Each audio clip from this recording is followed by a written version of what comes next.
Hello friends, कैसे हैं आप लोग। आशा करते हैं आप लोग ठीक होंगे।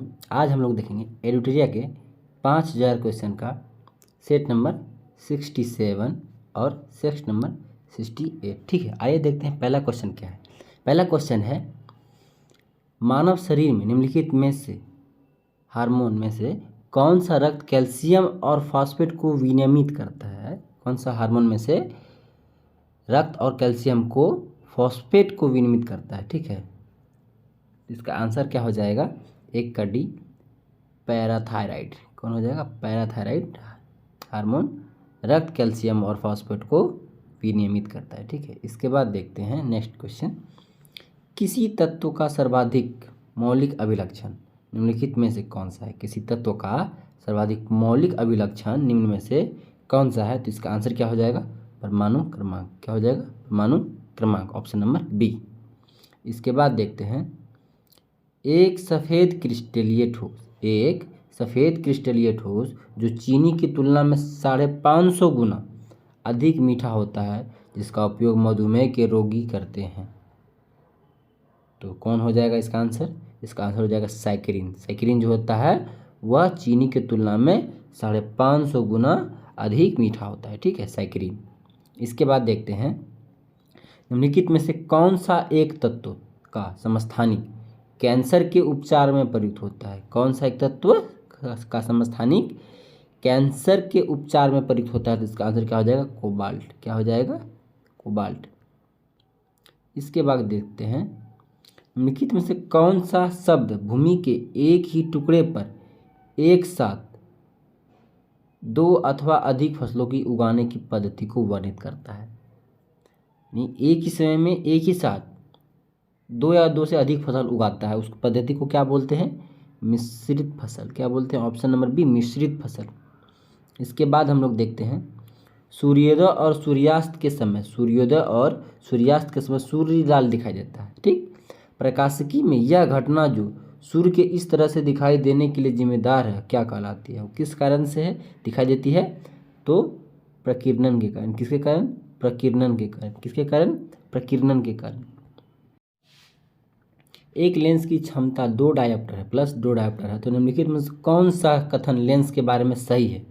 कौन सा कथन लेंस के बारे में सही है। तो इसका आंसर क्या हो जाएगा, लेंस उत्तल लेंस है। ठीक है, और उसकी फोकस दूरी 0.5 मीटर है। क्या है, 0.5 मीटर है। इसके बाद देखते हैं, नाइट्रोजन प्रदूषण से संबंधित नेक्स्ट क्वेश्चन है, नाइट्रोजन प्रदूषण से संबंधित निम्न तथ्यों पर विचार कीजिए। नाइट्रोजन प्रदूषण से संबंधित निम्न तथ्यों पर विचार कीजिए। भारत में नाइट्रोजन प्रदूषण का मुख्य स्रोत कृषि है। ठीक है, नाइट्रोजन ऑक्साइड N2O हवा तथा ओजोन के निर्माण के लिए भी जिम्मेदार होता है। ये भी सही है, 1 और 2 दोनों सही है। ठीक है, ऑप्शन नंबर सी। इसके बाद देखते हैं, पेयजल में नाइट्रेट की मात्रा अधिक होने से कौन सी रोग होता है। पेयजल में नाइट्रेट की मात्रा अधिक होने से कौन सी रोग होती है। तो ये हम लोग बहुत पहले डिस्कस किए थे। कौन सा सेट, ब्लू बेबी सिंड्रोम में। कौन सा, ब्लू बेबी सिंड्रोम में। ठीक है, इसके बाद देखते हैं, ब्रह्मांड में सबसे अधिक मात्रा कौन सा तत्व पाया जाता है। तो यह पाया जाता है हाइड्रोजन। हाइड्रोजन जो है ब्रह्मांड में सबसे अधिक मात्रा में पाया जाता है। ठीक है, इसके बाद देखते हैं हम लोग, वोल्टेज सेल में विद्युत अपघटय के रूप में किसका उपयोग किया जाता है। किसका उपयोग किया जाता है। तो वोल्टेज सेल में विद्युत अपघटय के रूप में किसका उपयोग किया जाता है। तो इसका आंसर क्या हो जाएगा, सल्फ्यूरिक एसिड का। किसका उपयोग किया जाता है, सल्फ्यूरिक एसिड का। ठीक है, option number B, sulphuric acid. इसके बाद देखते हैं हम लोग, जीवाणुओं की कोशिका भित्ति निम्न में से किसकी बनी होती है। तो जीवाणु की कोशिका भित्ति किसकी बनी होती है। तो यह किसकी बनी होती है, काइटिन की बनी होती है। किसकी बनी होती है, काइटिन की। ठीक है, ऑप्शन नंबर बी, काइटिन की। इसके बाद देखते हैं, आवर्त सारणी में किस वर्ग के तत्वों को हैलोजन कहा जाता है। क्या कहा जाता है, हैलोजन। किस वर्ग के तत्वों को हैलोजन कहा जाता है। इसका आंसर क्या हो जाएगा, वर्ग 17 के तत्वों को क्या बोला जाता है, हाइलोजन। क्या बोला जाता है, वर्ग 17 के तत्वों को हाइलोजन बोला जाता है। ठीक है, क्या बोला जाता है, हाइलोजन। इसके बाद देखते हैं हम लोग, मीथेन एक रंगहीन गंधहीन, गैर विषैली किंतु ज्वलनशील गैस है। इसका सामान्य नाम है क्या? तो मीथेन को सामान्यतः क्या बोलते हैं? मीथेन एक रंगहीन, गंधहीन और गैर विषैली हो किंतु ज्वलनशील है। इसका सामान्य नाम क्या है? तो इसका सामान्य नाम है नाइट्रस ऑक्साइड। क्या है? Nitrous oxide. ठीक है। इसके बाद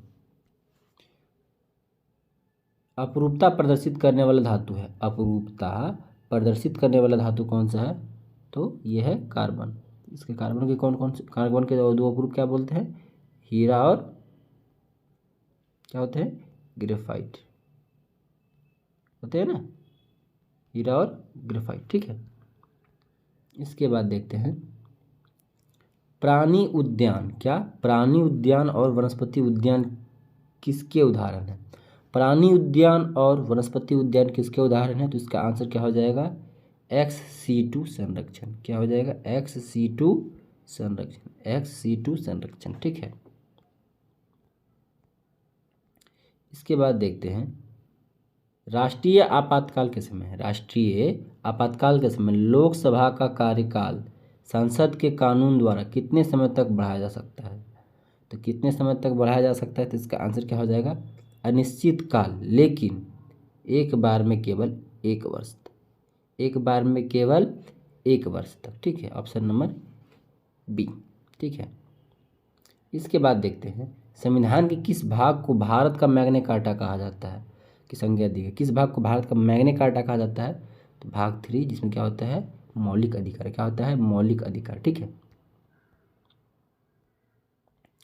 द्वितीय पिछड़ा वर्ग, द्वितीय पिछड़ा वर्ग आयोग का गठन किसकी अध्यक्षता में हुआ था? द्वितीय पिछड़ा वर्ग आयोग का गठन किसकी अध्यक्षता में हुआ था? तो यह हुआ था ऑप्शन नंबर बी, बीपी मंडल के अध्यक्षता में। किसके द्वारा? बीपी मंडल की अध्यक्षता में। ठीक है। इसके बाद देखते हैं केंद्र राज्य संबंधियों की समीक्षा के लिए पूंछी आयोग का गठन कब किया गया था?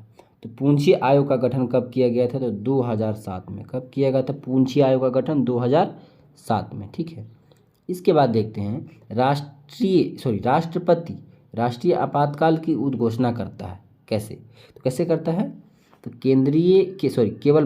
केवल मंत्रिमंडल की लिखित सिफारिश पर। जो राष्ट्रपति है राष्ट्रीय आपातकाल की उद्घोषणा कैसे करता है? केवल मंत्रिमंडल के लिखित सिफारिश पर। ठीक है। इसके बाद देखते हैं निम्नलिखित में से किस संविधान संशोधन द्वारा सहकारी समितियों को संवैधानिक दर्जा और संरक्षण प्रदान किया गया? तो किस संविधान संशोधन को सहकारी समितियों को संवैधानिक दर्जा एवं संरक्षण प्रदान किया गया? इसका आंसर क्या हो जाएगा? 97 संविधान संशोधन। 97 संविधान संशोधन। Option number C. इसके बाद हम लोग देखते हैं भारत का मुख्य चुनाव आयुक्त किस अवधि के लिए पद ग्रहण करता है? भारत का मुख्य चुनाव आयुक्त जो होता है किस अवधि के लिए तो करता है? इसका आंसर क्या हो जाएगा? 6 वर्ष या 65 वर्ष की आयु जो भी पहले उसका पूरा हो जाए। ठीक है। ठीक है। ऑप्शन नंबर सी, 6 वर्ष या 65 वर्ष। ठीक है। जो भी पहले हो जाए। इसके बाद विधान परिषद में सदस्यों का न्यूनतम संख्या कितना होता है? तो विधान परिषद में सदस्यों का न्यूनतम संख्या 40। क्या होता है? 40। ठीक है। इसके बाद देखते हैं निम्नलिखित अकाल आयोग को क्रम से सजाएं। निम्नलिखित अकाल आयोग को क्रम से सजाएं। तो इसका आंसर क्या हो जाएगा? सबसे पहले हो जाएगा स्मिथ आयोग। इसके बाद क्या हो जाएगा? कैम्पबेल आयोग। इसके बाद क्या हो जाएगा? स्ट्रेची आयोग। इसके बाद हो जाएगा लायल आयोग। क्या हो जाएगा? लायल आयोग। यानी ऑप्शन नंबर डी। क्या हो जाएगा? Option number D. इसके बाद देखते हैं हम लोग निम्नलिखित में से 1976 ईस्वी में कांग्रेस फॉर डेमोक्रेसी 1976 ईस्वी में कांग्रेस फॉर डेमोक्रेसी एक राजनीतिक दल की स्थापना किसके द्वारा की गई थी? 1976 ईस्वी में कांग्रेस फॉर डेमोक्रेसी एक राजनीतिक दल की स्थापना किसके द्वारा की गई थी? तो इसका आंसर क्या हो जाएगा? जगजीवन राम। कांग्रेस फॉर डेमोक्रेसी जो है राजनीतिक दल जगजीवन राम के द्वारा स्थापना की। इसके बाद हम लोग देखते हैं शिमला सम्मेलन 1945 में कांग्रेस प्रतिनिधिमंडल का नेतृत्व किसने किया था? शिमला सम्मेलन 1945 में कांग्रेस प्रतिनिधिमंडल का नेतृत्व किसने किया था? तो Abul Kalam Azad, option number D Abul Kalam Azad Simra सम्मेलन के 1945 में कांग्रेस प्रतिनिधिमंडल का नेतृत्व किया था। इसके बाद देखते हैं निम्नलिखित में से कौन सुमेलित नहीं है, निम्नलिखित में से कौन सुमेलित नहीं है, तो इसका आंसर क्या हो जाएगा 28 का डी रामौसी विद्रोह। रामौसी विद्रोह कहाँ हुआ था, तो रामौसी विद्रोह कहाँ हुआ था, महाराष्ट्र में। कहाँ हुआ था, महाराष्ट्र में, ठीक है। चलिए इसके बाद देखते हैं कांग्रेस के प्रथम गैर भारतीय अध्यक्ष किस अधिवेशन की अध्यक्षता की थी, तो इसका आंसर क्या हो जाएगा 29 का ऑप्शन नंबर डी इलाहाबाद, ठीक है। इसके बाद देखते हैं अलीगढ़ आंदोलन का नेतृत्व किसने किया था, अलीगढ़ आंदोलन का नेतृत्व किसने किया था, तो सर सैयद अहमद खान। किसने किया था, सर सैयद अहमद खान ने अलीगढ़ आंदोलन का नेतृत्व किए थे। इसके बाद देखते हैं निम्नलिखित में से कौन डलहौजी की सबसे बड़ी राजनीतिक भूल सिद्ध हुई, कौन, इसका आंसर क्या हो जाएगा, इसका आंसर हो जाएगा अवध का अधिग्रहण जो है डलहौजी की सबसे बड़ी राजनीतिक भूल सिद्ध हुई, ठीक है। इसके बाद देखते हैं निम्नलिखित में से कौन सा सही है, निम्नलिखित में से कौन सही है, तो चतुर आंग्ल मैसूर युद्ध टीपू सुल्तान की पराजय, ठीक है, टीपू सुल्तान की पराजय, ठीक है। इसके बाद देखते हैं किस गवर्नर जनरल का कब्र गवर्नर जनरल का कब्र गाजीपुर में स्थित है, तो गाजीपुर में कौन से गवर्नर जनरल का जो है कब्र है, तो इसका आंसर क्या हो जाएगा, इसका आंसर हो जाएगा लॉर्ड कॉर्नवालिस, ठीक है, ऑप्शन नंबर ए। इसके बाद देखते हैं मुस्लिम लीग का प्रत्यक्ष कार्य दिवस यानी डायरेक्ट एक्शन प्लान की घोषणा द्वारा बिहार में पूर्ण हड़ताल हुई थी, तो कब, तो इसका आंसर क्या हो जाएगा 34 का ऑप्शन नंबर बी 16 अगस्त 1946 को, ठीक है। इसके बाद देखते हैं तंजावुर के राजराजेश्वर मंदिर का निर्माण किस चोल शासक ने किया था, राजराजेश्वर मंदिर का निर्माण किसने किया था, तो इसका आंसर क्या हो जाएगा, इसका आंसर हो जाएगा राजराज ने, ठीक है, किसने किया था, राजराज ने, ठीक है। इसके बाद देखते हैं औरंगजेब कौन सा संगीत वाद्य यंत्र बजाता था, औरंगजेब कौन सा संगीत वाद्य यंत्र बजाने में दक्ष था, तो इसका आंसर क्या हो जाएगा वीणा, ठीक है, औरंगजेब वीणा बजाता था। इसके बाद देखते हैं किस इटली यात्री ने मुगल सेना को एक चिकित्सक नियुक्त किया था, किस इटली यात्री को मुगल सेना ने एक चिकित्सक नियुक्त किया था, तो इसका आंसर क्या हो जाएगा 37 का ऑप्शन नंबर बी मनुची को, किसको, मनुची को जो था चिकित्सक नियुक्त किया था। इसके बाद सबसे कट्टरवादी सूफी संप्रदाय कौन था, इसका आंसर हो जाएगा नक्शबंदी, कौन हो जाएगा नक्शबंदी। इसके बाद देखते हैं फिरोज शाह तुगलक द्वारा स्थापित दारुल सफा क्या है, तो इसका आंसर हो जाएगा एक खैराती अस्पताल। इसके बाद देखते हैं गुप्त काल में भूमि का वर्गीकरण किया गया था, ऐसी भूमि जो जोतने योग्य नहीं है क्या कहलाती थी, जोतने योग्य जो भूमि जो नहीं थी उसको क्या बोलते थे, खिल्ल बोला जाता था, ठीक है, गुप्त काल। इसके बाद देखते हैं किस बौद्ध संगति के दौरान महात्मा बुद्ध के उपदेशों का संकलन किया गया, किस बौद्ध संगति के दौरान महात्मा बुद्ध के उपदेशों का संकलन किया गया, तो इसका आंसर क्या हो जाएगा प्रथम बौद्ध संगति के ऊपर। इसके बाद देखते हैं ब्रिटिश ईस्ट इंडिया कंपनी के सेवकों के कार्यकारी का न्यायिक अधिकार सर्वप्रथम किसके समय में अलग अलग कर दिया गया, ब्रिटिश ईस्ट इंडिया कंपनी के सेवकों के कार्यकारी तथा न्यायिक अधिकार सर्वप्रथम किसके समय में अलग किया गया था, इसका आंसर क्या हो जाएगा लॉर्ड कॉर्नवालिस के समय। इसमें क्या किया था, कार्यकारी और न्यायिक अधिकार दोनों को अलग कर दिया गया था, लॉर्ड कॉर्नवालिस का answer. Revenue council of Patna की स्थापना कब हुई थी, कब हुई थी, तो 1770 ईस्वी में रेवेन्यू काउंसिल ऑफ पटना की स्थापना हुई थी, कब 1770 ईस्वी में रेवेन्यू काउंसिल ऑफ पटना की स्थापना 1770 ईस्वी में। इसके बाद देखते हैं भारतीय जनगणना 2011 के अनुसार बिहार के किस जिले में सबसे कम दशकीय जनसंख्या वृद्धि दर्ज की गई थी, तो किस जिले में सबसे कम दशकीय जनगणना जो हुई थी, दशकीय वृद्धि सबसे कम हुई थी, तो इसका आंसर क्या हो जाएगा गोपालगंज में सबसे कम दशकीय वृद्धि हुई थी, ठीक है। इसके बाद देखते हैं तीव्रतर संपोषणीय और अधिक समावेशी समृद्धि किस पंचवर्षीय योजना में, तीव्रतर समपोषणीय और अधिक समावेशी किस पंचवर्षीय योजना में शुरू हुआ था? तो यह हुआ था 12वीं पंचवर्षीय योजना। कब? 12वीं पंचवर्षीय योजना। तीव्रतर समपोषणीय और अधिक समावेशी समृद्धि। भारत के सभी एटीएम को जोड़ने का कार्य करता है कौन? भारत के सभी एटीएम को जोड़ने का काम करता है भारतीय राष्ट्रीय भुगतान निगम। कौन करता है? भारतीय राष्ट्रीय भुगतान निगम करता है सभी एटीएम को जोड़ने का कार्य। इसके बाद देखते हैं विश्व आर्थिक संभावना रिपोर्ट। विश्व आर्थिक संभावना रिपोर्ट किसके द्वारा तैयार की जाती है? तो यह विश्व बैंक के द्वारा। विश्व आर्थिक संभावना रिपोर्ट विश्व बैंक के द्वारा तैयार की जाती है। इसके बाद हम लोग देखते हैं निम्नलिखित में से किसके द्वारा आय की असमानता का मापन किया जाता है? आय की असमानता का मापन लॉरेंज वक्र के द्वारा। किसके द्वारा? लॉरेंज वक्र के द्वारा। लॉरेंज कर्व या वक्र। परवालों के विकास के लिए औसत सागरीय लवणता कितनी होनी चाहिए? परवालों के विकास के लिए औसत सागरीय लवणता कितनी होनी चाहिए? तो इसका आंसर क्या हो जाएगा? 27% से 32%। 27% से 32%। एटॉमिक थ्योरी नामक पुस्तक किसने लिखी थी? एटॉमिक थ्योरी नामक पुस्तक किसने लिखी थी? तो इसका आंसर क्या हो जाएगा? नील्स बोर ने। किसने लिखी थी? नील्स बोर ने एटॉमिक थ्योरी नामक पुस्तक लिखी थी। ठीक है। आदिवराह। आदिवराह की उपाधि किस शासक ने धारण की थी? आदिवराह की जो उपाधि थी वह भोज ने। किसने? भोज राजा ने उपाधि धारण की थी। ठीक है। इसके बाद देखते हैं हम लोग मध्यकालीन इतिहास के किस शासक के दरबार में सर्वाधिक गुलाम थे? तो मध्यकालीन इतिहास में जो थे ये फिरोज शाह तुगलक के शासनकाल में सर्वाधिक गुलाम थे। किसके शासनकाल में? फिरोज शाह तुगलक के जो दरबार में सर्वाधिक गुलाम थे। ठीक है। इसके बाद देखते हैं निम्नलिखित में से कौन सा क्रम सही है? ये क्रम बताना है जो कि मुगल बादशाहों का है, जो कि इसका क्रम क्या हो जाएगा? तो सबसे पहले हो जाएगा जहांदार शाह, फर्रुखसियर, मोहम्मद शाह और Shah Alam. Option number D क्या हो जाएगा? जहांदार शाह, फर्रुखसियर, मोहम्मद शाह और शाह आलम। इसके बाद देखते हैं उत्तर वैदिक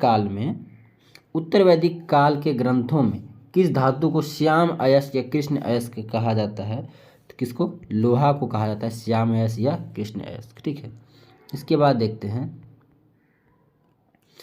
किस शासक ने सबसे पहले गिरनार क्षेत्र में एक झील का निर्माण कराया था?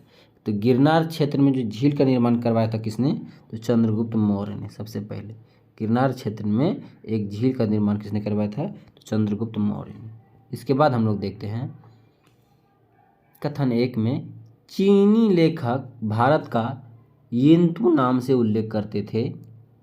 ठीक है। और हेनसोंग की यात्रा विवरणी सीयू की है। तो ये दोनों कथन सही है। क्या है? दोनों कथन सही है। चीनी लेखक भारत का यिंतु, क्या बोलते थे? यिंतु। इसके बाद देखते हैं सर्वप्रथम किस एक्ट ने भारत के क्षेत्रों को पहली बार ब्रिटिश अधिकार क्षेत्र कहा? भारत के क्षेत्रों को पहली बार ब्रिटिश अधिकार क्षेत्र कहा। तो इसका आंसर क्या हो जाएगा? पिट्स इंडिया एक्ट 1784 ईस्वी में जो था भारत के क्षेत्रों को पहली बार ब्रिटिश अधिकार क्षेत्र का 1784 में। ठीक है। इसके बाद देखते हैं संयुक्त लोक सेवा आयोग का गठन किसके द्वारा किया गया था? संयुक्त लोक सेवा आयोग का गठन किसके द्वारा किया जा सकता है? तो इसका आंसर क्या हो जाएगा? संसद के अधिनियम द्वारा। संसद के अधिनियम द्वारा संयुक्त लोक सेवा आयोग का गठन किया जा सकता है। इसके बाद देखते हैं अखिल भारतीय सेवा के सदस्यों की सेवा शर्तों का निर्धारण कौन करता है? अखिल भारतीय सेवा के सदस्यों की सेवा शर्तों का निर्धारण कौन करता है? तो ये संसद करती है। कौन करती है? संसद करती है। ठीक है। इसके बाद हम लोग देखते हैं भारत में राष्ट्रपति के निर्वाचन की पद्धति में को किस देश के संविधान से लिया गया है? भारत के राष्ट्रपति के निर्वाचन पद्धति जो है यह आयरलैंड से लिया गया है। कहाँ से लिया गया है? आयरलैंड से। इसके बाद देखते हैं ग्लाइकोलाइसिस के अंत में एटीपी का शुद्ध लाभ है। तो ग्लाइकोलाइसिस के अंत में एटीपी का शुद्ध लाभ है। तो इसका आंसर क्या हो जाएगा? 2। क्या हो जाएगा? 2। इसके बाद देखते हैं प्रोथ्रोम्बिन जो रक्त स्कंदन की प्रक्रिया का आवश्यक घटक है निर्माण होता है। कहाँ होता है प्रोथ्रोम्बिन का जो निर्माण? तो यकृत में होता है। कहाँ होता है? यकृत में। इसके बाद देखते हैं हम लोग पेप्सिन किस माध्यम में कार्य कर सकता है? तो पेप्सिन जो है यह अम्लीय माध्यम में कार्य कर सकता है। किस माध्यम में? अम्लीय माध्यम में। इसके बाद हम लोग देखते हैं एक अनुवांशिक बीमारी जिसे परिमाण स्वरूप रक्त जमने की दिक्कत होती है वह बीमारी कौन सी होती है? जिसके परिमाण स्वरूप रक्त जमने में दिक्कत होती है तो हीमोफीलिया। क्या होती है? हीमोफीलिया। ठीक है। इसके बाद हम लोग देखते हैं निम्नलिखित में से कौन सा एक नाइट्रोजन उर्वरक नहीं है। कौन सा एक नाइट्रोजन उर्वरक नहीं है, तो super phosphate of lime. Super phosphate of lime जो है यह नाइट्रोजन उर्वरक नहीं है, ठीक है। इसके बाद देखते हैं ब्लाइंड स्पॉट किसके कारण होता है। ब्लाइंड स्पॉट जो है किसके कारण होता है, तो इसका आंसर क्या हो जाएगा, रॉड और शंकु कोशिकाओं की कमी के कारण। रॉड और शंकु कोशिकाओं की कमी के कारण, ठीक है। इसके बाद देखते हैं विद्युत अपघटन में इलेक्ट्रॉन मुक्त होते हैं। विद्युत अपघटन में इलेक्ट्रॉन मुक्त होते हैं कहाँ पर, तो एनोड पर। कहाँ पर, एनोड पर जो होते हैं विद्युत अपघटन में इलेक्ट्रॉन मुक्त होते हैं। इसके बाद हम लोग देखते हैं नमक को बर्फ के साथ मिलाने पर हिमांक। तो नमक को बर्फ के साथ मिलाने पर हिमांक घटता है। क्या होता है, हिमांक घटता है। इसके बाद देखते हैं निम्नलिखित में से कौन सा सबसे अधिक विद्युत विद्युत धनात्मक है। कौन सा सबसे अधिक विद्युत धनात्मक है, तो इसका आंसर क्या हो जाएगा, एल्युमिनियम। क्या हो जाएगा, एल्युमिनियम जो सबसे अधिक विद्युत धनात्मक है। इसके बाद देखते हैं पॉजिट्रॉन एक ऐसा कण है। पॉजिट्रॉन एक ऐसा कण है जिस पर क्या होता है, जिस पर इकाई धन आवेश रहता है। क्या होता है, इकाई धन आवेश रहता है, ठीक है। इसके बाद देखते हैं प्राकृतिक जो है बहुलक है। प्राकृतिक रबर किसका बहुलक है, तो प्राकृतिक रबर किसका बहुलक है, तो आइसोप्रीन। किसका बहुलक है, आइसोप्रीन का प्राकृतिक बहुलक है, ठीक है। प्राकृतिक रबर आइसोप्रीन का बहुलक है। पृथ्वी के लिए पलायन वेग का मान कितना होता है, तो पृथ्वी के लिए पलायन वेग का मान कितना होता है, तो इसका आंसर क्या हो जाएगा, 11.2 किलोमीटर प्रति सेकेंड। 11.2 किलोमीटर प्रति सेकेंड पृथ्वी का पलायन वेग होता है। इसके बाद देखते हैं निम्नलिखित में से कौन सर्वोत्तम ऊष्मा का सुचालक है। ऊष्मा का सर्वोत्तम सुचालक कौन हो जाएगा, तो इसका आंसर हो जाएगा पारद। क्या हो जाएगा, पारद। पारद समझे, पारद। इसके बाद देखते हैं लैंगरहेस की द्वीपिका कि बीटा कोशिका से कौन सा हार्मोन स्रावित होता है, तो इसका आंसर क्या हो जाएगा, इंसुलिन। कौन हो जाएगा, इंसुलिन जो है लैंगरहेस की द्वीपिका के बीटा कोशिका से स्रावित होता है, ठीक है, इंसुलिन। इसके बाद देखते हैं कौन भारतीय राष्ट्रीय कांग्रेस के उदारवादी नेता नहीं है। तो कौन भारतीय राष्ट्रीय कांग्रेस के उदारवादी नेता नहीं है, तो इसका आंसर हो जाएगा अरविंद घोष। अरविंद घोष जो है वह भारतीय राष्ट्रीय कांग्रेस के उदारवादी नेता नहीं है। इसके बाद हम लोग देखते हैं गोखले के राजनीतिक दर्शन का मूल आधार था। गोखले के राजनीतिक दर्शन का मूल आधार था क्या, तो भारतीय जनमत को जागृत करना। क्या था, भारतीय जनमत को जागृत करना। इसके बाद हम लोग देखते हैं व्यक्तिगत सत्याग्रह के अंतर्गत पहले सत्याग्रही कौन थे, विनोबा भावे थे। और दूसरे सत्याग्रही कौन थे, तो दूसरे सत्याग्रही कौन थे, तो जवाहरलाल नेहरू। पहले कौन थे, विनोबा भावे, और दूसरे कौन थे, जवाहरलाल नेहरू, ठीक है। इसके बाद देखते हैं सुरेंद्रनाथ बनर्जी ने किसे बंगाल में आधुनिक सभ्यता के अग्रदूत एवं अपनी जाति के पिता कहा। सुरेंद्रनाथ बनर्जी ने किसे बंगाल में आधुनिक सभ्यता के अग्रदूत एवं अपनी जाति के पिता कहा है। यह कहा है किसको, तो हेनरी विवियन डिरोजियो को। हेनरी विवियन डिरोजियो को, ठीक है। इसके बाद देखते हैं किनके प्रयत्नों से सम्मति आयु अधिनियम 1891 में पारित हुआ। किनके प्रयत्नों से सम्मति आयु अधिनियम 1891 में पारित हुआ, तो इसका आंसर क्या हो जाएगा, बहराम जी मालाबारी। बहराम जी मालाबारी के प्रयत्नों से सम्मति आयु अधिनियम 1891 में पारित हुआ। इसके बाद देखते हैं बर्मा को भारत से पृथक कर दिया गया था कब। बर्मा को भारत से पृथक कब किया गया था, यह किया गया था 1937 में। कब किया गया था, 1937 में बर्मा को भारत से पृथक कर दिया गया था, ठीक है। इसके बाद हम लोग देखते हैं बर्मा को भारत से पृथक कर दिया गया था 1937 में। इसके बाद मदन मोहन मालवीय द्वारा हिंदू महासभा की स्थापना किस वर्ष की गई थी। तो हिंदू महासभा की स्थापना किस वर्ष की गई थी, तो इसका आंसर क्या हो जाएगा, 1915 ईस्वी में। कब किए गए थे, 1915 ईस्वी में। इसके बाद हम लोग देखते हैं ईस्ट इंडिया कंपनी ने कर्मचारियों को निजी व्यापार पर रोक किस गवर्नर जनरल ने लगाई थी। तो किस गवर्नर जनरल ने लगाई थी, तो इसका आंसर क्या हो जाएगा, लॉर्ड कॉर्नवालिस ने। लॉर्ड कॉर्नवालिस ने निजी व्यापार करने पर रोक लगाई थी। इसके बाद देखते हैं कांग्रेस से अलग होकर पृथक कांग्रेस राष्ट्रवादी दल का गठन किया था किसने कांग्रेस राष्ट्रवादी दल का गठन किया था, तो इसका आंसर क्या हो जाएगा, मदन मोहन मालवीय ने। किसने, मदन मोहन मालवीय ने कांग्रेस राष्ट्रवादी दल की गठन किया था, ठीक है। इसके बाद देखते हैं हम लोग कांग्रेस की अखंडता में वृद्धि करने हेतु, कांग्रेस की अखंडता में वृद्धि करने हेतु 1912 में बांकीपुर बिहार की सभा में डेलीगेट शुल्क घटाकर कितना किया गया था। तो डेलीगेट शुल्क घटाकर कितना किया गया था, तो 5 रुपये से 1 रुपये किया गया था। कब? 1912 में बांकीपुर में। इसके बाद देखते हैं डेविड हेयर और अलेक्जेंडर डफ के साथ मिलकर निम्नलिखित में से किसने कलकत्ता में हिंदू कॉलेज की स्थापना किया था। किसने हिंदू कॉलेज की स्थापना की थी, तो राजा राम मोहन राय ने। किसने की थी? राजा राम मोहन राय ने। ठीक है, डेविड हेयर और अलेक्जेंडर डफ के साथ मिलकर। इसके बाद दिल्ली में स्वदेशी आंदोलन को किसने लोकप्रिय बनाया। तो दिल्ली में स्वदेशी आंदोलन को किसने लोकप्रिय बनाया, तो सैयद हैदर राजा ने। सैयद हैदर राजा ने दिल्ली में स्वदेशी आंदोलन को लोकप्रिय बनाया। इसके बाद देखते हैं कांग्रेस के उस अधिवेशन की अध्यक्षता किसने की थी जिसमें कांग्रेस ने स्वराज को अपना मुख्य लक्ष्य घोषित किया था। तो किसने किया था? स्वराज को अपना मुख्य लक्ष्य घोषित किया था, तो दादा भाई नौरोजी। किसने किया था? दादा भाई नौरोजी ने। ठीक है, इसके बाद देखते हैं कांग्रेस ने कौन सी निम्नलिखित में से कौन सी नदी पश्चिम दिशा में बहती हुई अरब सागर या खंबात खाड़ी में गिरती है। तो कौन सी नदी? इसका आंसर क्या हो जाएगा? बी नंबर, साबरमती, पेरियार और नर्मदा। साबरमती, पेरियार और नर्मदा जो है खंबात की खाड़ी अरब सागर में गिरती है। ठीक है, निम्नलिखित में से किस पर्वत में बहिर्वेदी ज्वालामुखी नहीं पाए जाते हैं। किस पर्वत में बहिर्वेदी ज्वालामुखी नहीं पाए जाते हैं, तो इसका आंसर क्या हो जाएगा? हिमालय। क्या है? हिमालय। इसके बाद देखते हैं हम लोग चैलेंजर गर्त किस महासागर का सबसे गहरा स्थान है। तो चैलेंजर गर्त जो है प्रशांत महासागर सबसे गहरा गर्त है। ठीक है, इसके बाद देखते हैं लोनार झील का निर्माण कैसे हुआ था। तो लोनार झील का निर्माण कैसे हुआ था, तो इसका आंसर क्या हो जाएगा? इसका आंसर हो जाएगा उल्का पिंड के गिरने से। उल्का पिंड के गिरने से।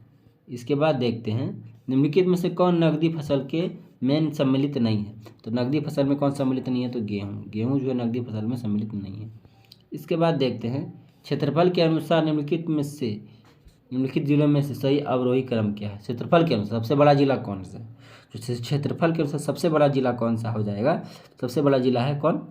पश्चिमी चंपारण, उसके बाद गया, उसके बाद पूर्वी चंपारण, उसके बाद रोहतास। ठीक है, क्षेत्रफल के अनुसार से। ठीक है, 2 2 1 3 4 कौन हो जाएगा? 2 1 3 4। इसके बाद देखते हैं हम लोग ये मिलान करने की सूची है। क्या है? ये मिलान करने की सूची है जिसमें क्या है कहता है अभ्रक। अभ्रक के उत्पादन में बिहार सबसे ज़्यादा उत्पादन कौन करता है?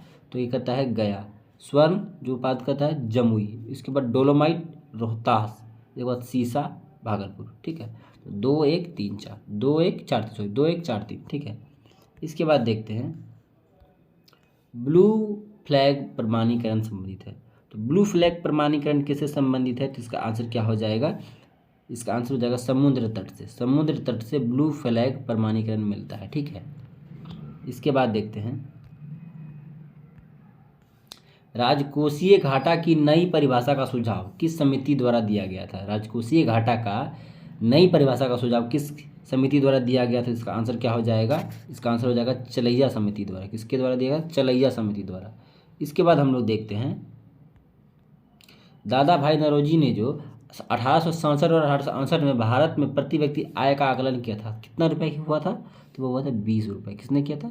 दादा भाई नौरोजी ने। कितना निकला था? तो 20 रुपये। कब? 1867 में। इसके बाद देखते हैं कौन सा समाजवादी अर्थव्यवस्था की विशेषता नहीं है। कौन समाजवादी अर्थव्यवस्था की विशेषताएं नहीं है, तो इसका आंसर क्या हो जाएगा? आर्थिक नियोजन। आर्थिक नियोजन जो है समाजवादी अर्थव्यवस्था की विशेषता नहीं है। इसके बाद देखते हैं निम्नलिखित में से कौन किसी देश में आर्थिक समृद्धि की अनिवार्य शर्त है। निम्नलिखित में से कौन किसी देश में आर्थिक समृद्धि की अनिवार्य शर्त है, तो इसका आंसर क्या हो जाएगा? पूंजी निर्माण।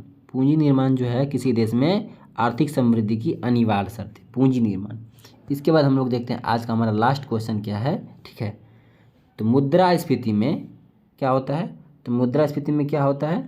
कीमतों के समान स्तर में लगातार वृद्धि होती है और मुद्रा के मूल्य या क्रय शक्ति में कमी आ जाती है। ठीक है, इसका आंसर क्या हो जाएगा? ऑप्शन नंबर बी 1 और 2। ठीक है, 1 और 2 ये सही है, बाकी ये गलत है। ठीक है, तो दोस्तों आज हम लोगों ने देखा सेट नंबर 67 और सेट नंबर 68। इसी तरह हम लोग लगे रहेंगे और जल्दी 100 सेट इसका कंप्लीट करेंगे, ठीक है। तो इसके लिए आप हमारे चैनल को सब्सक्राइब कीजिए, ठीक है, और हमारे चैनल को सब्सक्राइब करके वीडियो को देखते रहें। अगर आप वीडियो नहीं देखें पिछले और 66 जो है सेट, तो आप प्लेलिस्ट में जा करके आप वहाँ पे देख सकते हैं, सभी वीडियो आपको प्लेलिस्ट में मिल जाएगी, ठीक है। धन्यवाद।